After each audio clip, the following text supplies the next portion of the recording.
IPL final চূড়ান্ত করলেন সৌরভ গাঙ্গুলি। আর কি বললেন প্রাক্তন অধিনায়ক? দাদার সিদ্ধান্তকে শিলমোহর দিল বিসিসিআই।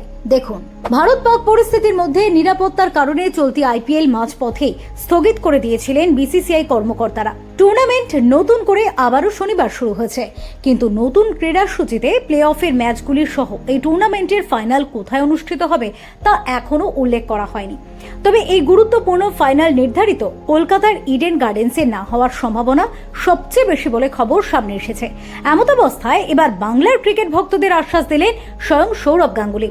এবছর আইপিএল এর ক্রীড়াসূচি অনুযায়ী দ্বিতীয় কোয়ালিফায়ার ও ফাইনাল কলকাতার ইডেন গার্ডেন্সে অনুষ্ঠিত হওয়ার কথা ছিল, কিন্তু ভারত পাক যুদ্ধ পরিস্থিতির মধ্যে বর্তমানে এই টুর্নামেন্টে একাধিক পরিবর্তন ঘটেছে। মাঝপথেই ভারতের সবচেয়ে জনপ্রিয় টি-20 টুর্নামেন্ট স্থগিত হয়ে যাওয়ার কারণে নতুন করে ক্রীড়াসূচি তৈরি করেছে বিসিসিআই। তবে এখনো পর্যন্ত টুর্নামেন্টের ফাইনাল কোথায় অনুষ্ঠিত হবে তা নির্ধারণ করা হয়নি। যদিও আইপিএল এর ফাইনাল কলকাতার বাইরে আয়োজন করার সম্ভাবনা বেশি বলে শোনা যাচ্ছে। কর্মকর্তারা ইতিমধ্যে আহমেদাবাদকে গুরুত্বপূর্ণ ম্যাচের জন্য বেছেও নিয়েছে বলে জল্পনাও তৈরি হয়েছে। সম্প্রতি এক সাক্ষাৎকারে মহারাজ বলেন, ইডেনে আইপিএল এর ফাইনাল আয়োজনের চেষ্টা চলছে।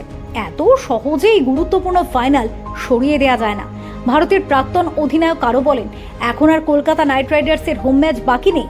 শেষ হোম ম্যাচ 7ই মে ইডেন গার্ডেন্সে নাইটরা খেলেছে, তাই নতুন সূচিতে ইডেনের নাম নেই।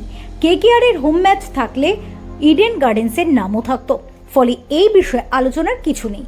তবে প্লে অফের ম্যাচ সহ ফাইনাল ইডেনেরই আয়োজন করার কথা। আমি এই বিষয়ে আশাবাদী। বিক্ষোভ মিছিল করে কিছু হবে না। বিসিসিআইয়ের সঙ্গে আলোচনা চলছে। সিএবির সঙ্গে বিসিসিআইয়ের সম্পর্ক খুবই ভালো, তাই সবকিছু ঠিক হয়ে যাবে।